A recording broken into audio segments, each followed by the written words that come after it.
Tony, just making it simple here, but just your excitement for the season and really, I guess, your expectations for the Padres this year. I'm actually really excited about the season. I think watching these guys over the course of spring training and the way they went about it, trying to address some of the things that they did do well last year. I'm really excited. I mean, obviously, we got a preview in the weird start to the season, already having played 2 regular season games.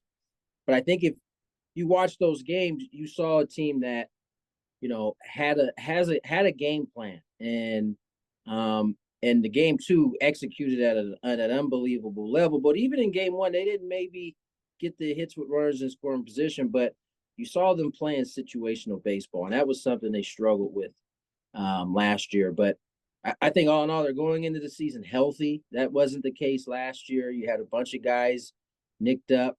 And quite frankly, they need to go into the season healthy because the National League West got better and stronger over the offseason, including yesterday's signing with Montgomery.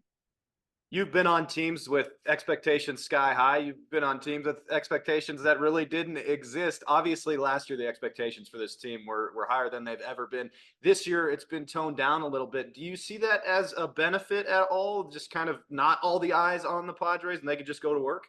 It could be. It's hard to say. I think the season will kind of dictate, how those expectations hold on the team. And I think when you have the likes of a Manny Machado, a Xander Bogaerts, a Fernando Tatis Jr., a Ha-Seong Kim, Joe Musgrove, Udar. I mean, we got Cease now added to that list.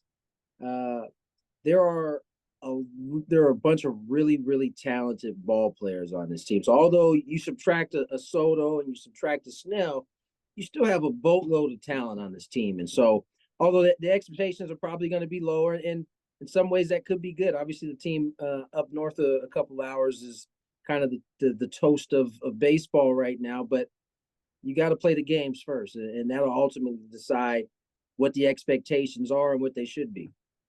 I think a lot of people are wondering about Mike Shildt and what he's going to bring to this team as the manager, obviously with Bob moving on. You know Mike well, you've been around this team a bunch in spring training and all that. What can fans expect from Mike, and how is it going to be different from Bob? I think Mike at his depth, at his heart, is a teacher. And it's one of the things that I enjoy about him a lot is you could tell he's most comfortable doing a lot of the things he did when he was running the minor league system in St. Louis. When he was helping mold players and helping them develop, that can go a long way. And I think you feel it when you talk to him. I think the players feel it when they talk to him. And it's a little bit of different approach than I think Bo Mel had, but I think it's one that this particular group will benefit from. He's very hands-on. He has a wonderful way of communicating with guys. He recognizes when someone needs to be loved on and when someone needs to be pressed a little bit. There was a lot of questions, I think, surrounding this team maybe 2-3 weeks ago, if not even closer to the season. Hey, who's going to be in the outfield? What's the pitching rotation look like? We've gotten some answers on those questions. Like you said, Dylan Cease coming in. Jackson Merrill looks like he could be the real deal. We'll see there. Do you feel entering the season this team is complete and ready to go? I think it's a lot more complete than I think we were going into spring. I think ultimately the season is going to dictate how complete it is. At some point in organizations kind of build, you got to have a mix of guys you brought in via free agency and guys you developed. And I think we're starting to see kind of the wave of guys you developed. Jackson Merrill is going to be the one, I think, that is center stage. But you got a guy like Graham Pauley who earned his way onto this roster, or at least so far. We'll find out for sure tomorrow morning. But I think you're going to start seeing that wave, and that's how you have sustained success. So I think that's part of the reason why I'm excited. You get a chance to see what some of the young guys, some guys who haven't had a lot of opportunity, are going to do with this chance they have in front of them.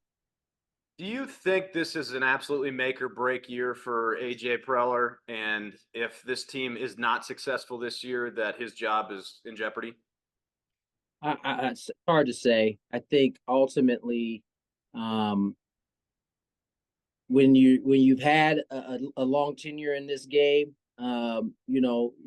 these jobs don't last forever. But I think AJ has done a good job in terms of being able to get guys here. And now, if this development part goes the way, at least it looks like it's going, I think those are things that can, as I say, can give you sustained success. Now, how that plays out over the season probably will determine how, the organization will look at AJ and his job and things of that nature. But I think he's done a fairly good job, at least getting into this point right here. And, the rest, as they say, you got to play the schedule out and see what the final standings are, where your team goes. And speaking of somebody that helped build this organization, obviously heavy hearts this year with Peter and the loss of him. Just what do you think his presence, as far as the PS on the patch and just what playing for him, all that's going to mean throughout the course of 162 here? I think it's another added element. Like this could be another thing that drives a team or gives them that extra oomph to push through the season. These guys don't need that, but there's never been a time where a chip wasn't a good thing and couldn't be added in a helpful way. And obviously playing for the memory of Peter Seidler and what he was able to do to this organization in the short period of time that he had it. I think that's an added element. Yeah, well said. Obviously, just kind of your emotions getting ready to go. I know you guys did the Korea thing, but another opening day at Petco Park for you, another year behind the mic. Just how you feeling for all this? I'm excited. Obviously, getting a chance to do this job on an everyday basis is a blessing, and I wouldn't change it for anything. I'll get a chance to do some more TV this year, which will be pretty cool. But my day is game 2 of the regular season, the Tony Gwynn opening day. So I look forward to the festivities and getting through it. It just makes it hard for me to do the job because, there's so much going on opening day. But as always, once the game gets started, it's baseball, and I love it. Your pop's got a new spot out there at Gallagher Square. You get a chance to go check that out. What'd you think about it? I did. It's beautiful. It's a job well done by the city and the organization. I said it a couple of days ago. It's hard, my family does a good job. We try to do our best to keep my dad's legacy rolling, but it's projects like this that help it have sustained, lasting power. And so the Gwynn family is very grateful. I think everybody's going to enjoy it. I haven't seen it yet in person. I'll see it tomorrow. But apparently, Hoffman statue's now kind of throwing to T. Gwynn up there. Who's winning that matchup? I plead the fifth on that. I think I know what Trevor would say to that. I think he knows. I think Tony's I getting think the I know off. what he would say too, for sure. Last question I got for you, Tony. Just as you've been around this team your whole life, how have you seen the fan base either change or grow or differ in the time that you've been around it, or has it not changed? Has it always been kind of similar? No, it's definitely changed. I think there's a lot more diehards right now than there. I feel like there were before, and maybe that came with the expectation as you start to be an organization that you've never been in terms of spending power. Maybe that's what it brings, but there's definitely a hotter temperature than I think there's ever been as a Padre fan, and I think it's welcomed when you go from being one of the smaller markets to spending like one of the bigger markets.